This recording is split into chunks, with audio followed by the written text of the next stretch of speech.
Karena memang Januari kita akan mulai ngetes mengenai GovTech ini dengan bantuan sosial langsung sehingga targeted bisa dicapai. Dan ini saya kira kita sudah menghitung bisa berapa besar yang kita hemat, mungkin bisa hemat sampai 100 triliun. Assalamualaikum warahmatullahi wabarakatuh.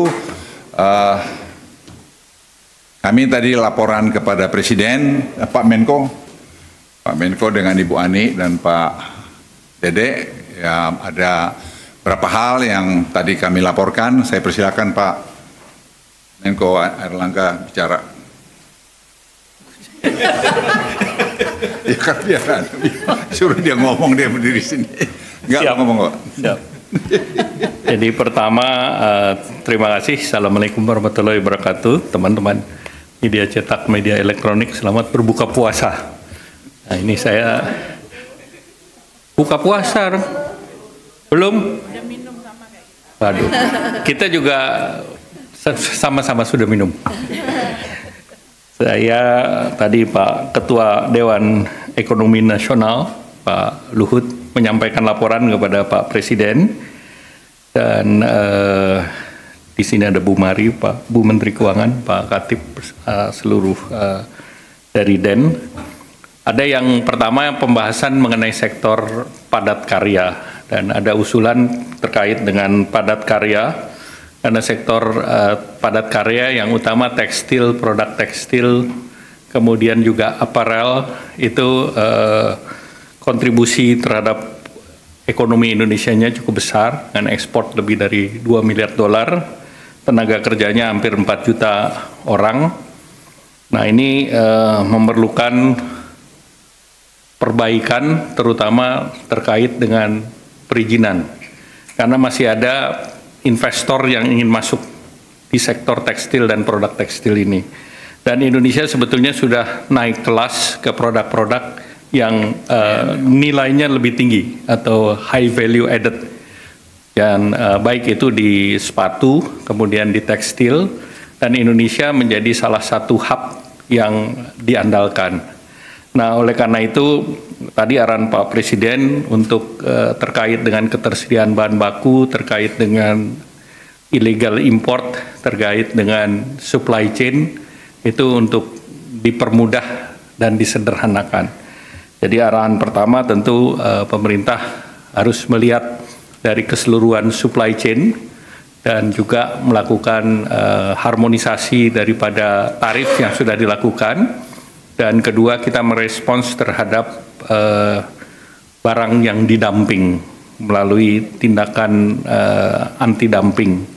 Nah ini beberapa langkah yang kita akan lakukan, dan ditambah lagi tentu barang-barang ini adalah barang-barang yang kompetitif. Nah kompetitif terhadap pesaing kita baik di Thailand, di Vietnam, maupun yang terakhir yang menikmati besar itu Bangladesh.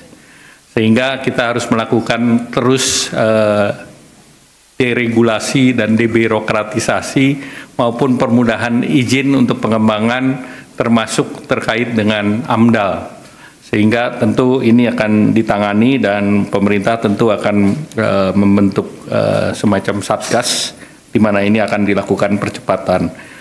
Yang kedua, tadi arahan Pak Presiden juga untuk program padat karya ini dibuatkan PSN program.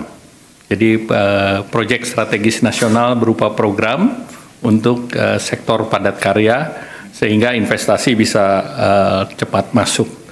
Yang ketiga, di tengah ketidakpastian di geopolitik, tentu pasar kita harus terus dijaga. Dan kalau kita lihat memang pasar terbesar tekstil, produk tekstil ini adalah di EU yang besarnya marketnya sekitar hampir 30% dari demand global. Amerika sekitar 15% dan the rest of the world sisanya. Sehingga menjadi penting tadi EU SEPA segera bisa diselesaikan. Karena dengan EU SEPA bisa diselesaikan, berdasarkan pengalaman Vietnam misalnya, ekspornya naik 50%. Sehingga itu juga menjadi catatan dari Pak Presiden. Nah selanjutnya untuk usaha menengah kecil, pemerintah sudah merumuskan paket untuk revitalisasi permesinan. Nah revitalisasi permesinan ini regulasinya dalam waktu dekat akan keluar, di mana pemerintah sudah menyediakan 20 triliun untuk subsidi investasi. Karena kalau mesinnya tidak diperbaiki, daya saing baik dari penggunaan energi maupun produksi, speednya akan lebih lambat.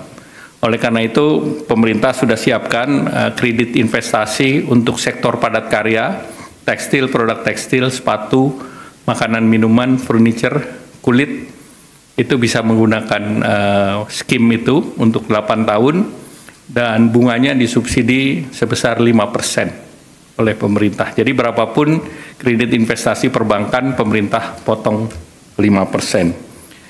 Nah, selanjutnya tentu kita berharap bahwa dengan sektor padat karya ini bisa ditangani dengan baik. Kita berharap lapangan kerja bisa tercipta, dan kita menargetkan dengan sesudah EU SEPA ini diharapkan industri ini akan kembali bergeliat. Selanjutnya kami kembalikan Pak Ketua Den. Tadi Presiden sudah memberikan instruksi untuk kita melakukan deregulasi di banyak hal. Jadi seperti tadi dilaporkan Pak Dede, pada tahun 80-an pemerintah juga pernah melakukan itu.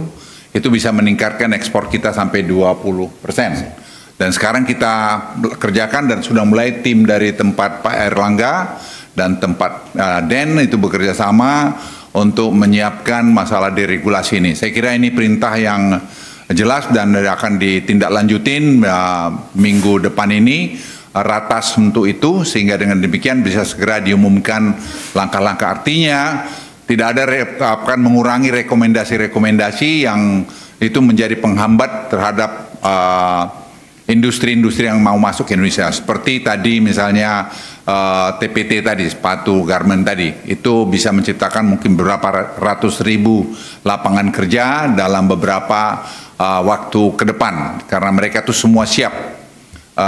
Itu yang tadi bisa. Terus apa lagi, Dek? Udah. Mari. Digitalisasi tadi juga kita laporkan, Presiden 17 Agustus ingin meresmikan atau launching nanti program government teknologi ini yang akan nanti menyatukan semua apps yang ada di kementerian lembaga, sehingga dengan demikian akan terjadi dari masalah efisiensi dan juga pengurangan korupsi. Dan ini saya pikir Presiden tadi memerintahkan juga untuk segera dikerjakan untuk semua penduduk kita, keluarga itu dapat punya bank account, karena memang Januari kita akan mulai ngetes mengenai GovTech ini dengan bantuan sosial langsung, sehingga targetnya bisa dicapai. Dan ini saya kira kita sudah menghitung bisa berapa besar yang kita hemat, mungkin bisa hemat sampai 100 triliun, dan seterusnya nanti secara bertahap itu akan bisa dicapai. Angka-angkanya nanti saya kira bisa diberitahu kemudian. Tapi studi dan pekerjaan ini mengintegrasikan ini semua sudah dilakukan. Presiden tadi malah memberikan sebelum selesai akan menemui anak-anak muda Indonesia yang berjumlah 300 orang yang menyiapkan tadi government teknologi ini, dan juga ada 185 guru-guru gasing yang dari seluruh Indonesia untuk bertemu dengan Presiden, lagi diatur oleh Sekap. Waktunya kita mungkin melihat Sabtu atau Minggu atau Senin untuk Presiden memberikan arahan pada mereka atau apresiasi terhadap guru-guru ini. Saya kira itu. Apa yang saya lupa lagi, Mar? MBG tadi juga dilaporkan oleh Profesor Arif, karena Arif ahli kemiskinan. Kita semua terperangah juga melihat bahwa dampak MBG ini memang luar biasa kepada pertumbuhan ekonomi, lapangan kerja, terus ekosistem yang terbangun dari ekonomi dan seterusnya. Dan ini penurunan kemiskinan. Kamu ngomong lagi lengkap lah. Arif, lu yang ngomong, ahli. Ini Profesor Arif adalah ahli kemiskinan Indonesia yang jarang kita dengar dari Presiden, mengagumi tadi apa yang beliau sampaikan. Silakan angka-angkanya, Arif, lu ngomong. Saya rasa kami dari DEN menyampaikan kajian tentang potensi dari dampak MBG ini terhadap penyerapan tenaga kerja, juga kemiskinan. Jadi intinya program ini sangat bagus sekali dalam konteks Projobs, jadi menciptakan lapangan pekerja baru itu sampai 1,9 juta. Lalu kemudian Propur, jadi kemiskinan itu bisa berkurang sampai menjadi 5,8% kalau ini roll out-nya benar. Ketimpangan juga akan sangat berkurang. Teman-teman bayangin aja ya, kalau 3 orang anak, satu keluarga punya 3 orang anak, itu dia dapat per bulannya bisa dapat 600.000 dari MBG. PKH aja itu sekitar 200-an ribu, BPNT aja 200-an ribu.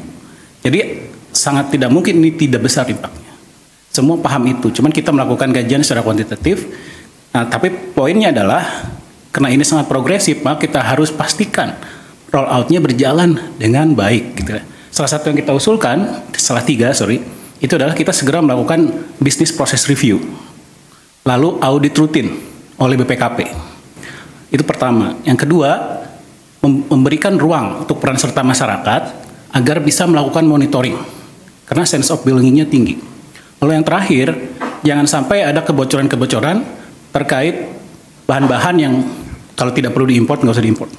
Nah, ini akan membuat rantai pasoknya betul-betul terjaga, sehingga impaknya betul-betul seperti yang diharapkan. Tapi sekali lagi intinya, ini mari kita jaga bersama, karena ini flagship kita, flagship bangsa ini.